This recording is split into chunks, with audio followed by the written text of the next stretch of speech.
Good evening! Welcome back to Whispers Before Sleep. Kung mahaba ang araw mo, pwede ka nang huminga ng malalim. Hindi mo kailangang isipin muna ang lahat. Hayaan mo munang maging tahimik ang gabi. At habang nagpapahinga ka, samahan mo ako sa isang simpleng kwento. Isang coffee shop, isang tahimik na upuan, at dalawang taong hindi naman talaga naghahanap ng kahit ano. Pero may isang bagay na natutunan tungkol sa buhay. So, get comfortable, relax, at pakinggan lang natin. This is ang upuang laging walang tao. May isang maliit na coffee shop sa tabi ng isang lumang building. Hindi ito sikat. Walang malaking sign. Walang espesyal na dekorasyon. Simple lang. May ilang mesa, may maliit na counter, at sa pinakadulong sulok, may isang upuan na nakaharap sa bintana. Halos palaging walang tao roon.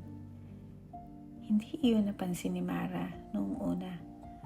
Nang araw na iyon, pumasok siya para bumili ng kape. Maraming tao. Halos lahat ng mesa ay occupied. May nagtatype sa laptop, may nag-uusap, may nagbabasa. May isang lalaki na nakikinig sa earphones. Tumingin si Mara sa paligid. Then, she saw the empty chair. Lumapit siya. Umupo. At tumingin sa labas. Simple lang ang view. May puno, may sidewalk, may mga taong dumadaan. Pero nagustuhan niya, tahimik. Makalipas ang ilang minuto, may isang matandang lalaki na pumasok. Hindi siya bumili agad. Tumingin muna siya sa paligid. Then, napatingin siya kay Mara. At sa upuang inuupuan niya. Sandali siyang tumigil, pero wala siyang sinabi. Umorder siya ng kape. Umupo sa kabilang mesa. Paminsan-minsan, napapatingin siya sa kanya. Napansin iyon ni Mara. Pero, nagkunwari siyang hindi. Makalipas ang ilang minuto, tumayo ang lalaki. Bago siya umalis, lumapit siya sa table ni Mara. Maganda ba dyan? Napangiti si Mara. Okay naman po. Tumango ang lalaki. Good. Then he left. Mara looked at the chair. Hindi niya alam kung bakit, pero parang may ibig sabihin ang tanong. Kinabukasan, bumalik si Mara. Hindi niya alam kung bakit. Siguro, gusto niya lang ulit ng tahimik na lugar. Pagpasok niya, diretso siyang pumunta sa parehong upuan. Umupo, at hindi nagtagal, dumating ang matandang lalaki. Nakita niya si Mara. Ngumiti. Good morning. Good morning po. Umorder siya ng kape. Then, he sat at the same table as yesterday. Makalipas ang ilang minuto, sabi niya, magandang upuan, di ba? Tumingin si Mara sa bintana. Opo, matagal ko nang gusto dyan. Mara laughed softly. Bakit hindi po kayo umupo? Tumawa rin ang lalaki. Siguro, hinihintay ko lamang ang tamang tao. Mara looked at him. Hindi niya alam kung joke iyon, pero ngumiti siya. Maya-maya, nagsimula silang mag-usap. Hindi tungkol sa malalaking bagay. Hindi tungkol sa trabaho. Hindi tungkol sa problema. Tungkol lang sa kape. Sa panahon, sa traffic, sa puno sa labas. Sinabi ng lalaki na gusto niya ang puno. Matagal na iyan. Talaga po? Opo. Mas matanda pa sa coffee shop? Tumawa siya. Siguro. Tahimik ulit sila. Then, the man said, "Kapag matagal ka nang nabubuhay, mapapansin mong maraming bagay ang hindi naman kailangan bilisan." Mara smiled. Hindi niya alam kung bakit, pero tumatak sa kanya ang sinabi nito. Makalipas ang ilang araw, napansin ni Mara na hindi na dumating ang lalaki. Isang araw, 2, 3, bumalik siya sa parehong upuan, pero wala siya. Minsan, tinitingnan niya ang pinto. Hindi niya alam kung bakit. Maybe she had simply gotten used to seeing him. Then one day, isang babae na nagtatrabaho sa coffee shop ang lumapit. "Miss?" "Yes." "Kaibigan mo po ba si Mang Luis?" "Mang Luis?" "Opo, yung matandang lalaki." Tumango si Mara. "Medyo." Ngumiti ang babae. Matagal na po siyang pumupunta rito. Mara looked at the empty chair. "Okay lang po ba siya?" Tahimik muna ang babae. Then she said, "May sakit po kasi siya." Mara didn't know what to say. Pero, mahilig pa rin po siyang pumunta rito. Kinuwento ng babae na dati raw, may kasama si Mang Luis sa upuang iyon, ang asawa niya. Dati, lagi silang magkasama roon. Parehong kape, parehong upuan, parehong bintana. Then one day, hindi na bumalik ang asawa niya. Matagal na iyon, pero patuloy pa rin siyang pumupunta. Minsan, mag-isa. Minsan, matagal lang nakaupo. At minsan, wala siyang iniinom. Nakaupo lang siya.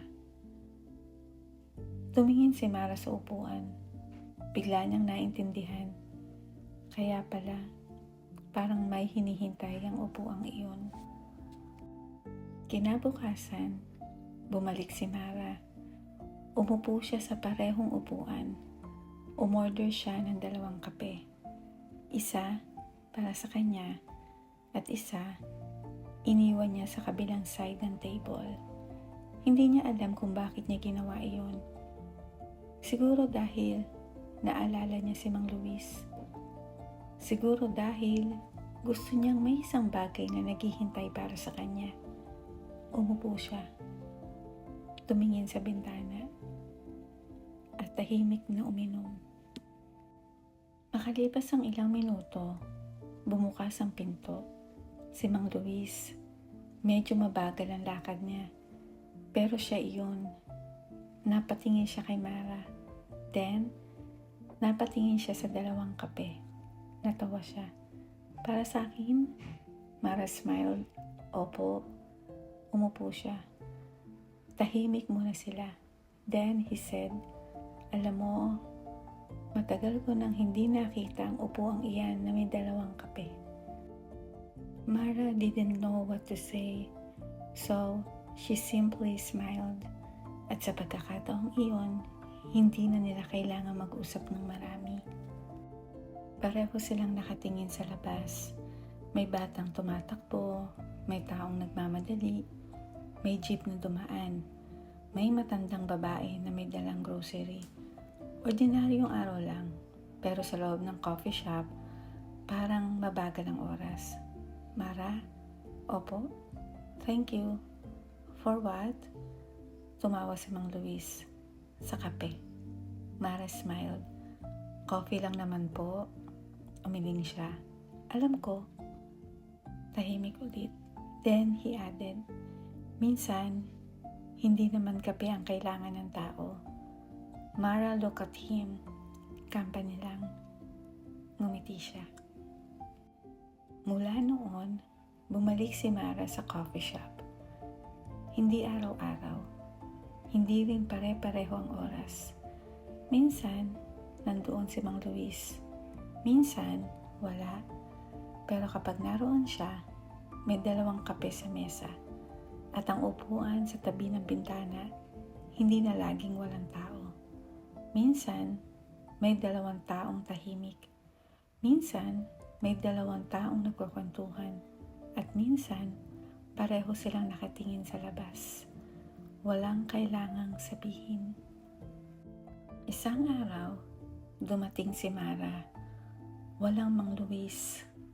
Umupo siya. Tumingin sa bintana. Then, napansin niya isang batang babae na nakatayo malapit sa pinto. Mukhang nahihiya. Wala siyang makitang upuan. Mara moved her bag. Halika. Umupo ang bata. Thank you. Mara smiled. At bigla niyang naalala ang sarili niyang unang araw sa upuang iyon. Minsan, ang isang upuan ay isang maliit na bagay. Pero kapag may nagbigay sa iyo ng lugar, parang may nagsasabing, pwede kang manatili rito. Paglabas ni Maras ng coffee shop, napatingin siya sa bintana. Nakita niya ang upuan, empty again. Pero hindi na siya mukhang malungkot. Parang may naiwan na. Mga usapan, mga tahimik na sandali, mga taong umupo roon, mga taong umalis, at mga taong dumaan lamang. Pero may iniwan na alaala. Minsan pala, hindi kailangan malaking lugar para maramdaman mong kabilang ka. Minsan, isang upuan lang, isang mesa, isang tasa ng kape, at isang taong nagsabing, halika. Maybe, may mga lugar din sa buhay mo na ganito. Isang lugar na dati, ordinaryo lang. Pero dahil sa mga taong nakilala mo roon, nagkaroon ito ng meaning. Maybe it's a chair, a small store, a bus stop, a table at home, or a place where someone once waited for you. Sometimes, we don't remember the place. We remember how we felt there. Safe, welcome, seen, not alone. One evening, Mara sat by the window again. The chair across from her was empty. She looked at it, then she smiled. She knew now that an empty chair didn't always mean someone was missing. Sometimes, it simply meant there was still space. Space for someone new. Space for another story. Space for another quiet conversation. And maybe that's what life does. It keeps giving us empty chairs. We just don't always notice them. So tonight, if your mind is still busy, don't force it to be quiet. Just let it slow down. Think of a place that once made you feel safe.